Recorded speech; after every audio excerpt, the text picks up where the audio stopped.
The grocery store fell completely silent.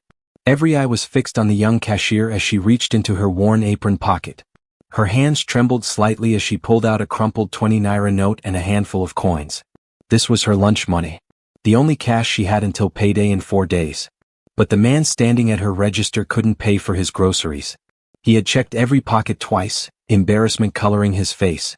Behind him, an angry woman had already humiliated him in front of everyone, calling him names, saying he was wasting people's time. The cashier smoothed the money on the counter and counted it carefully. 23 naira 47 kobo. Exactly what the stranger owed. She pushed the money into the register without a word and began bagging his rice, beans, and bread. The store remained frozen in shock. Nobody had expected this. The stranger stared at her with tears forming in his eyes. "Why did you do that?" he asked quietly. She smiled gently. "You were hungry. You needed food. I had money. It's not complicated." The man picked up his bags and walked toward the exit. Everyone watched him go. But then he stopped at the door.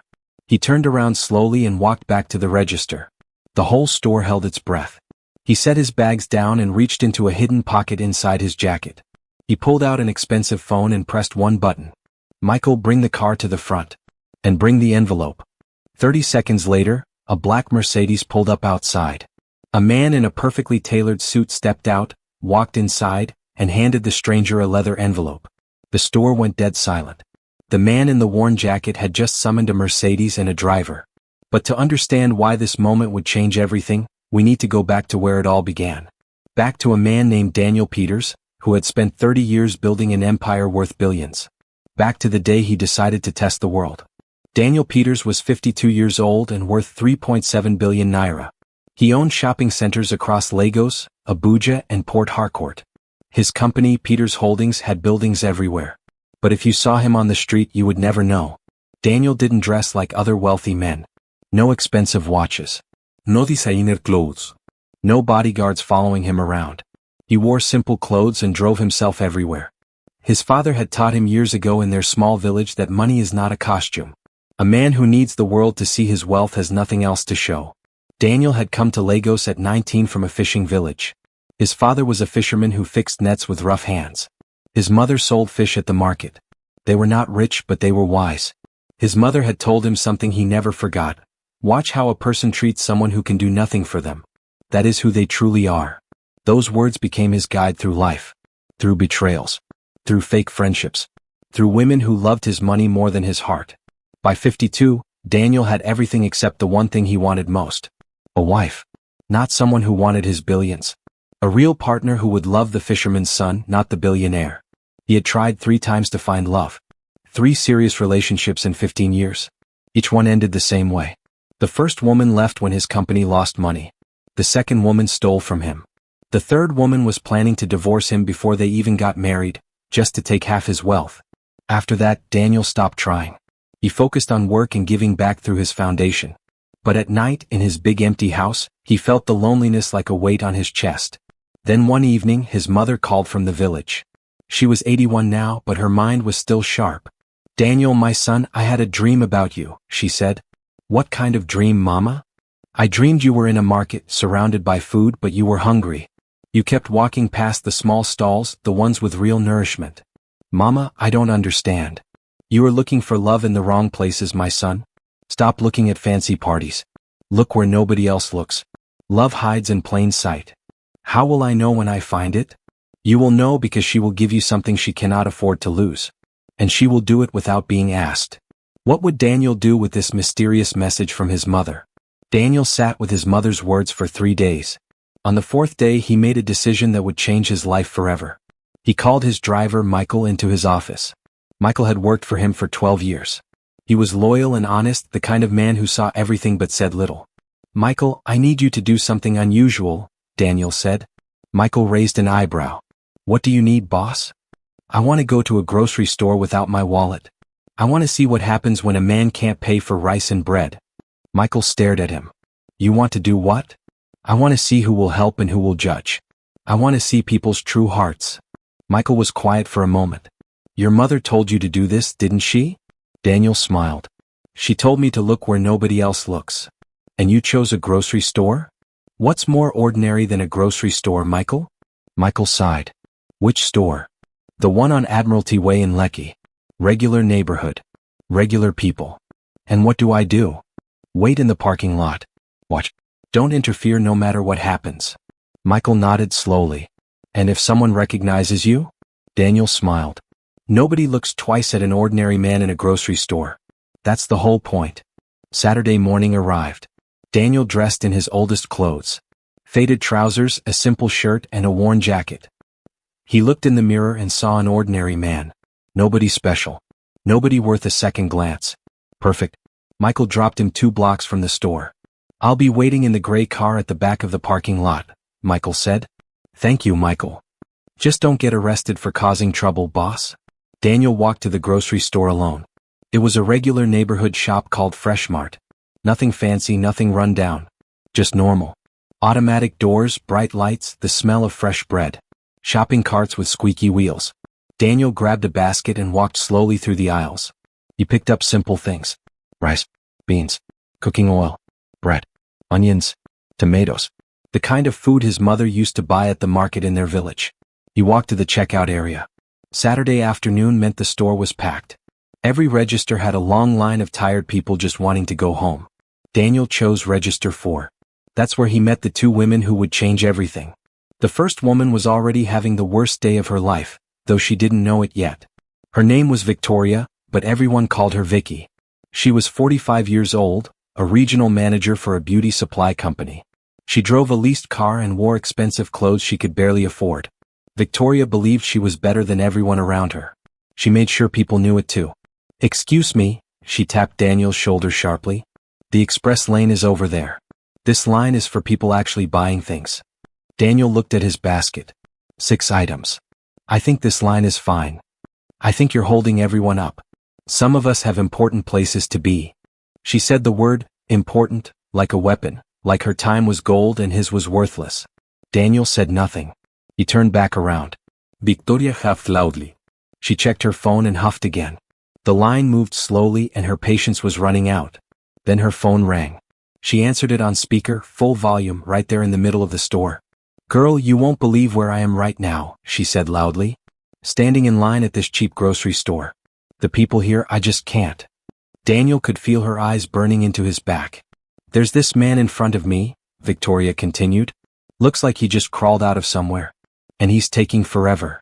The other shoppers shifted uncomfortably. An elderly man shook his head. A mother with children pretended not to hear. But everyone heard. Victoria wanted everyone to hear. Finally, Daniel reached the front of the line. And that's when he met her. The woman who would prove his mother right. Her name tag said Grace. She was 26 years old, slim, with kind eyes and a gentle smile. What Daniel didn't know was that Grace was about to do something that would shock everyone in that store. Grace worked 2 jobs to survive in Lagos. From 6 in the morning until 2 in the afternoon, she was a cashier at Fresh Mart. Minimum wage, barely enough to pay rent.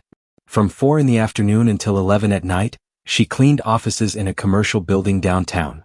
Between both jobs, she was putting herself through night school. She was studying accounting. Only 2 semesters left until graduation. Grace lived in a tiny 1-bedroom apartment in Aja with her younger brother, David. He was 16 years old and the reason she worked so hard. Their parents had died in a car accident 4 years ago back in Enugu.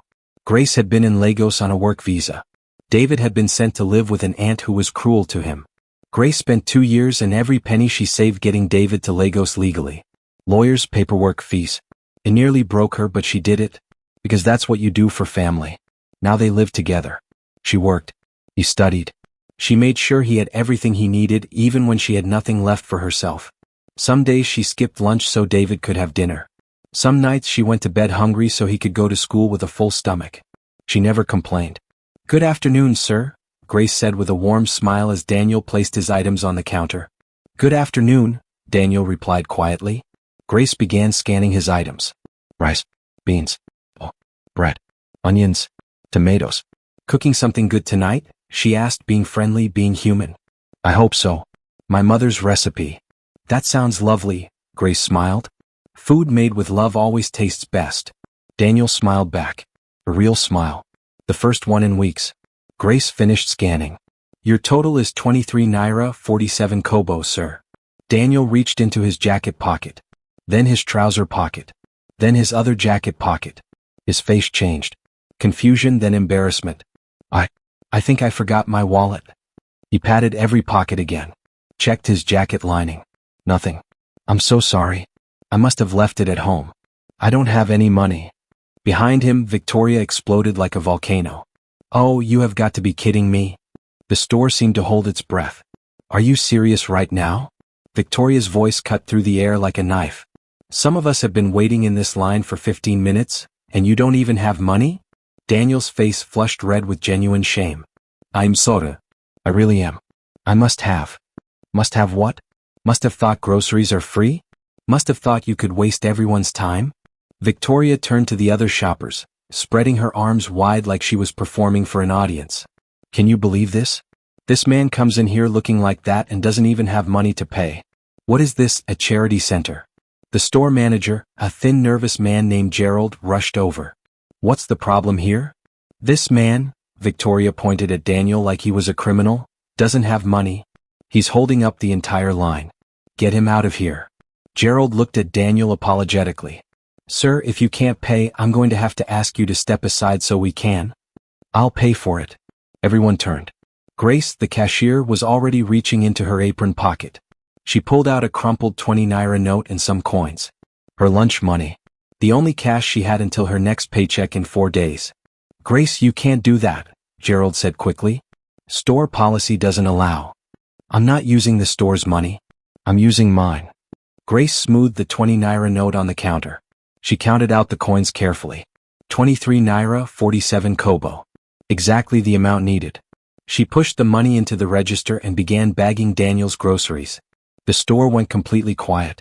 Not the normal quiet of people minding their business. A different quiet. The quiet of people witnessing something they didn't expect. The quiet of shame. Because every single person in that line, including Victoria, had watched a man struggle. And not one of them had moved to help. Except the cashier. The one making minimum wage.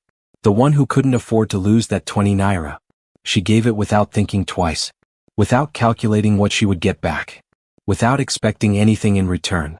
Victoria broke the silence first, her voice dripping with scorn. Well, that was your money to waste, I guess. But some of us aren't stupid enough to throw money at strangers. Grace didn't respond. She finished bagging the groceries and handed them to Daniel with that same gentle smile. Here you go, sir. Have a good evening. Daniel stared at her. His eyes were wet with tears. He had been tested 3 times before by women who wanted his money. Now he was being tested by a woman who gave hers away. Could this young cashier be the answer to his mother's dream? Daniel's voice was barely a whisper. Why did you do that? Grace looked confused. Do what? Pay for my groceries. You don't know me. Grace shrugged, simple and honest. You were hungry. You needed food. I had money. It's not complicated. But that was your lunch money. I've skipped lunch before. I'll survive. She smiled warmly. Besides, my mama always said, the hand that gives is the hand that receives. I believe that. Daniel's eyes burned with tears. He blinked hard, trying to keep them from falling. Thank you, Grace. You're welcome, sir. Now go cook that meal. I bet your mother's recipe is delicious. Daniel picked up his bags and started walking toward the exit. Every eye in the store followed him. The shame was thick in the air. But at the door, Daniel stopped. He stood there for a moment, thinking. Then he turned around and walked back to register 4. The whole store watched in confusion. Victoria rolled her eyes dramatically. Oh, what now? She muttered. Daniel set his bags down on the counter. He looked at Grace. Then he looked up at the security camera above the register. Then he reached into the hidden inside lining of his jacket. A secret pocket that nobody knew about. He pulled out a very expensive phone. He pressed one button. Michael, bring the car to the front. And bring the envelope. The store went silent. Confused silent. 30 seconds later, a black Mercedes S-Class pulled up right in front of the store entrance. Michael stepped out, dressed in a perfectly tailored suit. He walked inside like he owned the place and handed Daniel a leather envelope. The store went dead silent now. Because the man in the worn jacket and wrinkled trousers had just summoned a Mercedes and a driver in a suit. Victoria's confident smirk began to fade. The store manager's mouth dropped open. Every shopper in line stood frozen. Daniel opened the envelope slowly. Inside was a business card. He placed it gently on the counter in front of Grace. My name is Daniel Peters, he said clearly, his voice carrying through the silent store. I am the founder and chairman of Peters Holdings. He paused, letting that sink in. I own this building. I own the shopping center across the street. I own 14 commercial properties in this area alone. The color drained from Victoria's face like water from a broken glass. The store manager looked like he might faint. I came here today with no wallet on purpose, Daniel continued. I wanted to see what would happen when a man couldn't pay for rice and bread. I wanted to see who would help and who would judge. He turned and looked directly at Victoria. You judged. Victoria's mouth opened, but no sound came out. Her expensive handbag suddenly felt heavy in her hands. Daniel looked at the other shoppers in line. You watched. They all looked away, ashamed, unable to meet his eyes. Then Daniel turned back to Grace. And you? You gave me everything you had. Grace's hands were trembling. Her eyes were wide with shock. She couldn't believe what was happening. You make minimum wage, Daniel said softly. You work 2 jobs. You're putting yourself through school. And when a stranger couldn't pay for groceries, you didn't think twice. You didn't calculate what you would get back. You didn't ask what was in it for you. You just gave. He stepped closer to the counter. My mother told me I would know real love when someone gives me something they can't afford to lose. And they do it without being asked. Tears formed in Grace's eyes. You gave me your lunch money, Grace. The only cash you had for 4 days. For a stranger you thought had nothing. The store was so silent you could hear the hum of the refrigerators in the back. That 20 naira is worth more to me than every building I own. Because it was given with a pure heart. Grace covered her mouth with her hand. Tears streamed down her face. The elderly man behind Victoria began to clap. Then the mother with 2 children. Then the teenage boy bagging groceries at the end. Then the whole store. A standing ovation. In a grocery store. On a Saturday afternoon in Lekki. Victoria stood in the middle of it all, shrinking smaller and smaller, wishing the floor would open up and swallow her whole. What would happen to Victoria now, and would Daniel ever see Grace again? The video went viral within hours. Someone in the store had filmed the whole thing on their phone. Billionaire reveals identity after cashier pays for his groceries, spread across social media like wildfire. 22 million views in 3 days. Every news outlet in Nigeria wanted the story. Radio stations talked about it. Newspapers printed it on their front pages. But Daniel didn't care about the video. He cared about what happened next. After the applause died down in the store, Daniel had asked Grace one simple question. Can I take you for coffee? I'd like to hear your story. Grace had looked at him with those quiet, steady eyes. I can't. I have my second job in 2 hours. I clean offices downtown. Tomorrow then? I work tomorrow too. When is your next day off? She thought about it carefully. Thursday, I think. Thursday then. I'll come to you. Name the place. There's a small cafe on Admiralty Way. Nothing fancy, but the coffee is good and the owner is kind. Perfect. Thursday came. Daniel arrived at the cafe in simple clothes. No Mercedes. No Michael. He drove himself in an old Honda he kept for occasions like this. Grace was already there, sitting in a corner booth. She wore a yellow dress that she had probably ironed 3 times. Her only nice outfit. She stood when she saw him. I wasn't sure you'd actually come. I wasn't sure you'd actually be here, Daniel replied. They both smiled. They sat down. And they talked for 4 hours. Grace told him about Enugu. About her parents. About the phone call that shattered her world when the police told her they had died on the expressway. I was here in Lagos working, sending money home. And they died on a road I'll never see. I didn't get to say goodbye. Daniel reached across the table and held her hand. She didn't pull away. She told him about David. About the cruel aunt who beat him. About the 2-year battle to bring him to Lagos legally. He's 16 now. Smart. So smart. He wants to be an engineer. Can you imagine? A boy from Enugu, an engineer in Lagos. I can imagine, Daniel said softly. Because I was a boy from a fishing village who became a builder in Lagos. Grace told him about working 2 jobs. About night school. About the days when she ate nothing so David could eat everything.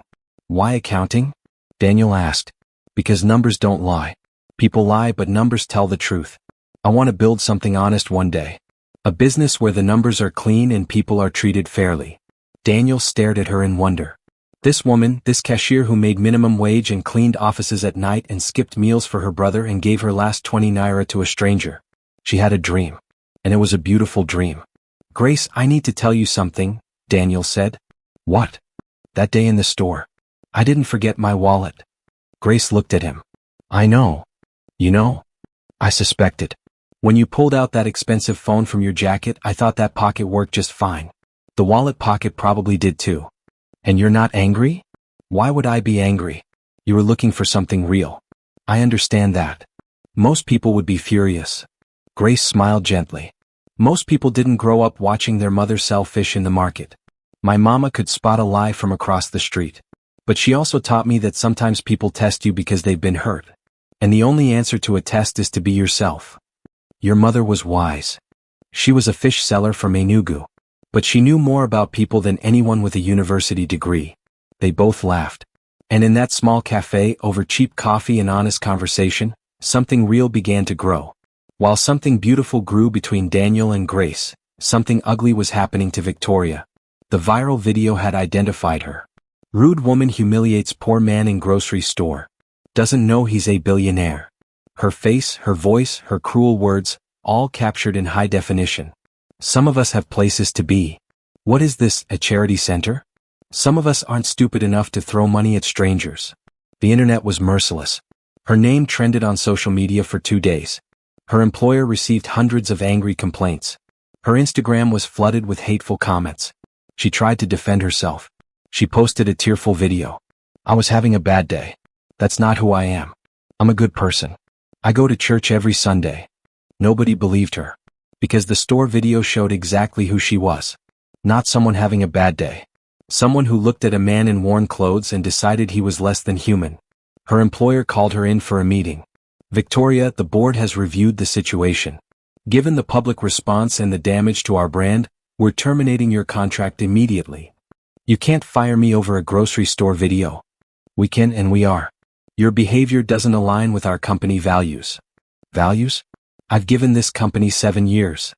And in 30 seconds you showed the world who you really are. She was escorted out of the building that same day. Her leased car was repossessed 2 weeks later when she couldn't make the payments. Her friends disappeared faster than her paycheck. Within a month, Victoria went from regional manager to unemployed. Nobody would hire her because in the age of the internet, your worst moment lives forever. But could redemption still find Victoria, and what future awaited Daniel and Grace? 6 months passed and everything had changed. Daniel and Grace had taken things slowly. No rushing. No pressure. No grand gestures. Just two people getting to know each other's hearts. Daniel visited the cafe every Thursday. Sometimes they talked for hours. Sometimes they just sat together and read books in comfortable silence. He never tried to overwhelm Grace with his wealth. He never sent expensive gifts or tried to change who she was. Because who she was exactly what he had been searching for his whole life. But he did do 3 important things. First, he paid for Grace's remaining 2 semesters of school. Not as a gift but as a loan. I'm not a charity case, Daniel, Grace had said firmly. I know. That's why it's a loan. Pay me back when you're a successful accountant. And if I can't pay it back? Then cook me your mother's recipe. We'll call it even. She had laughed, then accepted. Second, he set up a scholarship fund for David. Full ride to any university he could get into. When David found out, he sat at their small kitchen table and cried like a baby. Sister, is this real? He had asked through his tears. It's real, David. I'm going to be an engineer. You're going to be whatever you want to be. Third, and this meant the most to Grace, Daniel connected her with his company's accounting department. Not as an employee but as a mentee. I don't want to give you a job, Daniel explained. I want to give you knowledge. So when you start your own business, you'll know exactly what you're doing. You believe I can start my own business? Grace, you gave your last 20 naira to a stranger. A woman with that kind of heart can build anything. Grace graduated from night school 4 months later. Top of her class. Daniel sat in the front row, clapping louder than anyone. Michael sat beside him. David was on the other side, clapping so hard his hands turned red. After the ceremony, Daniel took Grace to dinner. Not a fancy restaurant. The same cafe where they'd had their first real conversation. Same corner booth. Same cheap coffee. Why here? Grace asked, smiling. You could take me anywhere in the world. Because this is where you became real to me. This booth, this coffee, this is where I fell in love with you. Grace's eyes filled with tears. I'm not done, Daniel said. He reached into his pocket and pulled out a small box. I had a ring custom made. But it's not a diamond. It's not the most expensive thing I could buy. He opened the box. Inside was a simple gold band. Thin. Elegant. Beautiful in its simplicity. Grace looked at the inside of the ring. There was an engraving. 23 naira 47 kobo, she read aloud, her voice breaking. That number changed my life, Daniel said. 23 naira 47 kobo, given by a woman who had nothing to a man she thought had nothing. That is the most valuable transaction in the history of my company. Tears rolled down Grace's face. Will you marry me, Grace? Not the billionaire. Not Peter's holdings. Me. Daniel. The fisherman's son who forgot his wallet in a grocery store. Grace laughed through her tears. You didn't forget your wallet. No. But I found something better. Yes, she whispered. 1,000 times yes. He slipped the ring on her finger. Two people who had spent their whole lives looking for something real had finally found it. 3 months after the engagement, Grace was behind the counter at Freshmart. She had kept the job even after everything. You don't need to work here anymore, Daniel had said. I know. But this register is where I met you. I'm not ready to leave it yet. One Tuesday afternoon, a woman walked into the store. She looked completely different from before. No expensive weave. No designer clothes. No attitude. Just tired eyes, simple clothes, and the humble look of someone life had brought to their knees. Victoria. She walked through the store slowly, picking up items carefully. Rice, beans, bread. Basic things. The same things Daniel had bought that day. She came to register for. When she saw Grace behind the counter, she froze completely. Their eyes met. Victoria's face crumbled with shame. I didn't know you still worked here, Victoria whispered. I do, Grace said gently. Heavy silence hung between them. Victoria placed her items on the belt with shaking hands. Grace scanned them quietly, professionally. Your total is 14 naira, 82 kobo. Victoria opened her purse and counted her money carefully. Once, twice, 3 times. Her face fell. She was 3 naira short. Victoria's voice broke. She started putting the bread back. I don't need the bread. Grace reached into her apron pocket. The same apron pocket from 6 months ago. She pulled out a 5 naira note and paid the difference. Victoria stared at her in complete shock. Her mouth opened but no words came out. Why? Victoria finally whispered, her voice cracking. After what I said to you. After what I called you. After how I treated you. After everything I did. Why would you help me? Grace smiled. The same warm, quiet, genuine smile she had given Daniel that Saturday afternoon. Because you're hungry. You need food. I have money. It's not complicated. The exact same words. Victoria broke down right there at register 4. Tears poured down her face like heavy rain. Her whole body shook with sobs. I'm sorry, she cried. I'm so sorry. I was horrible. I was cruel. I was everything wrong with the world. And you're everything right with it. Grace reached across the counter and gently held Victoria's trembling hand. We all have bad days, sister. Some of us have bad years. But it's never too late to change. Never too late. Victoria took her groceries with shaking hands. And she took something else. A lesson that would stay with her forever. Daniel and Grace were married 3 months later. Not at a fancy hotel in Victoria Island. Not at an expensive venue in Ikoyi. But at the Freshmart on Admiralty Way in Lekki. They rented the entire store for a Sunday evening. They pushed the shelves to the sides. Set up white chairs between the aisles. Hung beautiful string lights from the ceiling. The guest list was exactly 50 people. Store employees who had witnessed everything. Regular customers who shopped there weekly. David wearing his first suit. Michael in his best clothes. The elderly man who had started the applause that memorable day. And right there, behind register 4 where it all began, Daniel and Grace said their wedding vows. I, Daniel Peters, take you, Grace, to be my wife. I don't promise you diamonds or gold. I promise you rice and beans and bread. I promise you the things that truly matter. I promise you honesty. I promise you truth. I, Grace, take you, Daniel Peters, to be my husband. I promise to love the fisherman's son, not the billionaire. I promise to always have 23 naira 47 kobo in my pocket.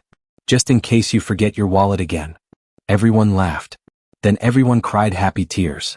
Daniel's mother watched on video call from the village. Tears streamed down her wrinkled face. Mama, why are you crying? Daniel asked gently. Because she is the one from my dream, my son. The small stall with the real nourishment. You finally stopped walking past it. David stood up to give a speech. At 16 he spoke with the wisdom of someone much older. My sister worked 2 jobs every single day.